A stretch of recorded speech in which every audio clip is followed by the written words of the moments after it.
Agora, eu gostaria de analisar com um pouco mais de detalhe a tensão do fio e o que está acontecendo nesse eixo radial, certo? Da nossa análise.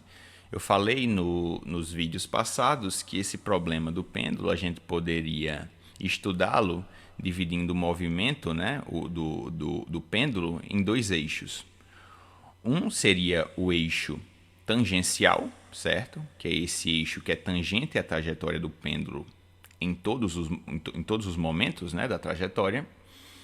E é nesse eixo em que a gente tem a força restauradora atuando, né, sobre o pêndulo. E esse eixo também aqui ele é descrito em termos do vetor unitário θ, certo? Seria o vetor unitário θ que é responsável por mapear esse eixo tangencial. No outro eixo, eu tenho o eixo que é dito radial e seria o vetor unitário radial, que é o responsável por mapear esse eixo aqui. E nesse eixo, o que é que a gente tem? A gente tem atuando a tensão do fio, certo? Apontando no sentido radial negativo, porque a tensão está apontando no sentido para o centro da trajetória, certo? Que seria esse ponto aqui onde eu estou colocando o laser. E a gente tem essa outra componente aqui, que é a componente da força-peso, que está apontando, né, no sentido radial positivo. Por quê? Porque é radial se afastando, né, se afastando do centro da trajetória. Então, na nossa definição, se afastando do centro da trajetória é radial positivo, se aproximando é radial negativo. E nesse vídeo, o que é que eu quero fazer? Eu quero obter uma expressão para a tensão do fio. Porque a tensão do fio ela tem que variar, certo? Ao longo do movimento do pêndulo. Isso porque para o pêndulo ele descrever uma trajetória circular, é necessário que exista uma força resultante centrípeta apontando no sentido radial negativo, exatamente no mesmo sentido em que a tensão está apontando. Sendo que eu tenho essa componente aqui, certo, da força-peso, que ela vai ficar variando também ao longo da oscilação do pêndulo, certo? Já que esse ângulo θ, né, que é esse mesmo ângulo θ que está aqui, ele vai ter que variar ao longo da oscilação do pêndulo, né? Se esse ângulo θ varia, então eu tenho essa componente mg cosseno de θ variando, porque o cosseno de θ vai ser diferente para cada um dos ângulos, né?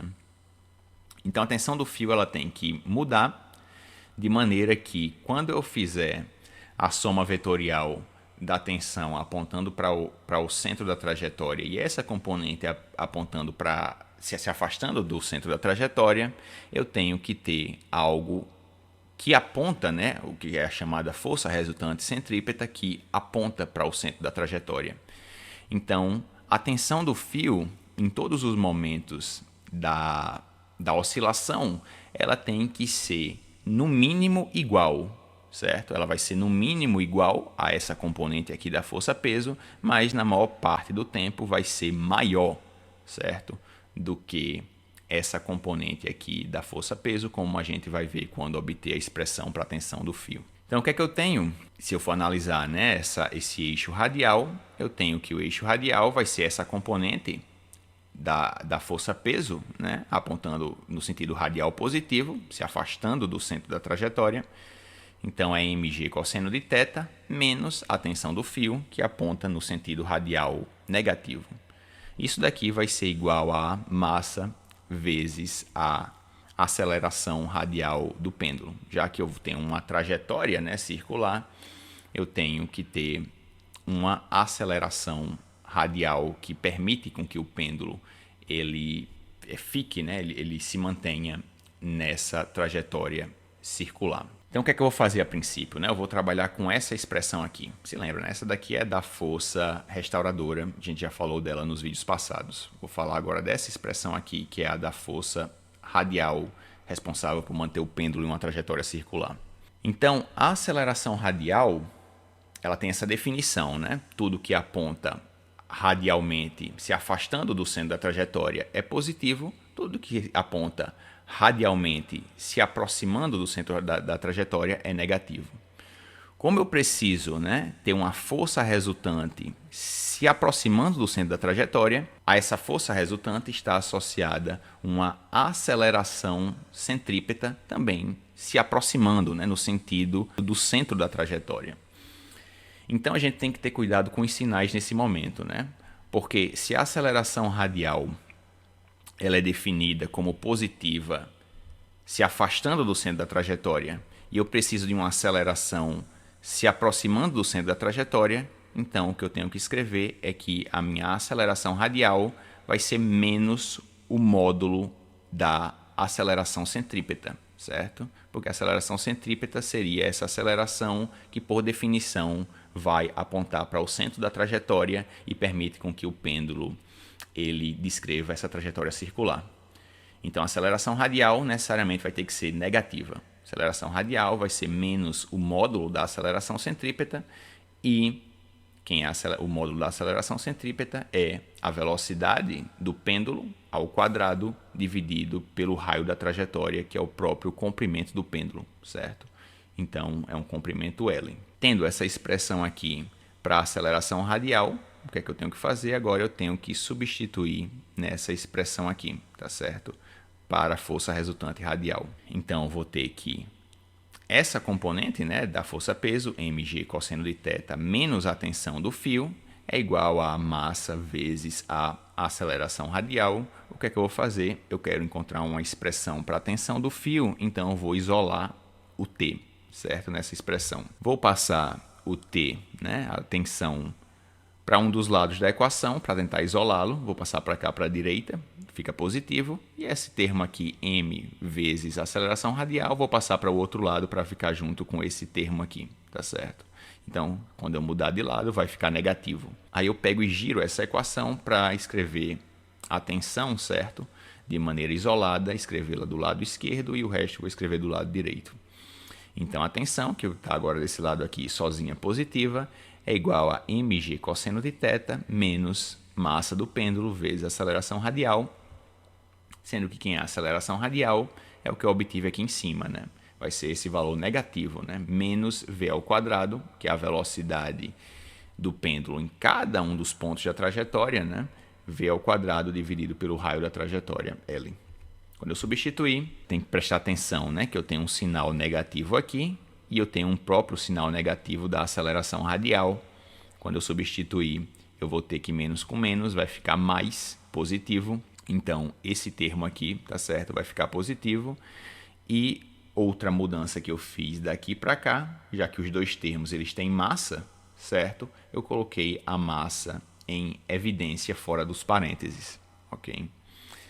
Então, eu obtive, né, que o módulo da tensão do fio é dado pela soma de dois termos. O primeiro termo é mg cosseno de θ e o segundo termo é mv ao quadrado dividido por L. O que é que a gente pode perceber? A gente pode perceber que esse primeiro termo aqui é exatamente essa componente, né, o módulo dessa componente da força-peso. Então, logo de cara, a gente pode ver que, no mínimo, a tensão do fio vai ser dada, né, o módulo da tensão do fio vai ser dada por essa componente. Sendo que eu tenho que somar a tensão do fio mais uma componente que é devido ao fato de que o pêndulo está descrevendo, né, uma trajetória circular. Então, eu preciso desse termo aqui da aceleração radial somando de forma que a tensão do pêndulo seja sempre o módulo dessa componente da força-peso mais alguma coisa. E esse mais alguma coisa é o que vai fazer com que, quando eu fizer a diferença de uma tensão do pêndulo menos esse outro termo aqui apontando no sentido contrário, eu tenha algo que, de forma líquida, né, quando eu fizer a resultante, eu tenho algo que vai estar sempre apontando em direção ao centro da trajetória, que é exatamente a nossa força resultante centrípeta, que vai ser responsável por manter o pêndulo na trajetória circular. Em outras palavras, a tensão do pêndulo, né, em módulo é sempre maior do que o módulo dessa componente aqui da força-peso. Agora o que a gente pode fazer é analisar mais a fundo como é que essa expressão ela vai se comportar em determinadas posições que o pêndulo vai se encontrar ao longo da sua oscilação. O que a gente pode ver é que a tensão do pêndulo ela vai ser exatamente mg cosseno de θ, que é o módulo, né, dessa componente aqui da força-peso, quando a velocidade do pêndulo for zero. Né? Quando a velocidade do pêndulo for zero, esse termo aqui cancela. E quando é que isso acontece? Isso acontece, se você se lembra dos vídeos passados, onde a gente estava analisando os movimentos oscilatórios do sistema massa-mola, isso acontece exatamente na amplitude do movimento, seja na parte positiva do eixo X, ou seja na parte negativa. Quando o pêndulo ele chegar na amplitude do movimento, ele vai ter que parar para inverter o sentido do deslocamento, né? Então, nesses momentos, eu tenho a velocidade do pêndulo igual a zero. Como o pêndulo ele não está se deslocando, então não existe a necessidade de existir essa força resultante centrípeta para manter o pêndulo na trajetória circular. Então é exatamente nesse momento onde a tensão do fio vai ser exatamente igual a essa componente do peso. E a minha força resultante radialmente vai ser igual a zero. Em todos os outros momentos, tá certo? Com exceção da amplitude positiva e negativa, a velocidade do pêndulo vai ser diferente de zero. Então, em todos os outros momentos, o módulo da tensão do fio vai ser maior do que essa componente aqui, né, da força-peso, exatamente porque eu tenho esse outro termo aqui somando. Então, nesses outros momentos, quando eu fizer a resultante, eu vou ter algo, né, permitindo com que o pêndulo se mantenha nessa trajetória circular, que é a força resultante centrípeta. E a tensão do fio vai ter seu valor máximo exatamente quando o pêndulo estiver passando pelo ponto de equilíbrio, certo? Exatamente aqui onde eu tenho x igual a zero. Por quê? Porque quando ele estiver passando por esse ponto, tanto essa componente aqui, mg cosseno de θ, vai ser máxima, porque eu vou ter, né, exatamente quando o pêndulo estiver passando pelo ponto de equilíbrio, θ é igual a zero, cosseno de zero é 1. Certo? Então, mg cosseno θ vai virar mg, que é o próprio peso do pêndulo. Então, esse termo vai ser máximo. E esse outro termo aqui, tá certo? Que vem da aceleração radial, também vai ser máximo, porque a velocidade máxima ao longo dessa trajetória é exatamente quando o pêndulo passa pelo ponto de equilíbrio. Quando ele passa pelo ponto de equilíbrio, V vai ser a velocidade máxima e esse termo aqui também vai contribuir seu valor máximo para a tensão do fio, certo? Então, exatamente no ponto de equilíbrio, onde eu tenho tensão máxima, e é quando eu estou nas amplitudes, tá certo? Nas amplitudes do movimento é quando eu tenho tensão mínima, e é exatamente nesse ponto onde eu não tenho nenhuma força resultante radial, porque o módulo da tensão vai ser igual a esse módulo aqui da força-peso. Espero ter sido claro, pessoal. Espero que tenham entendido. Se gostou, dá o like no vídeo, se inscreve no canal e até a próxima.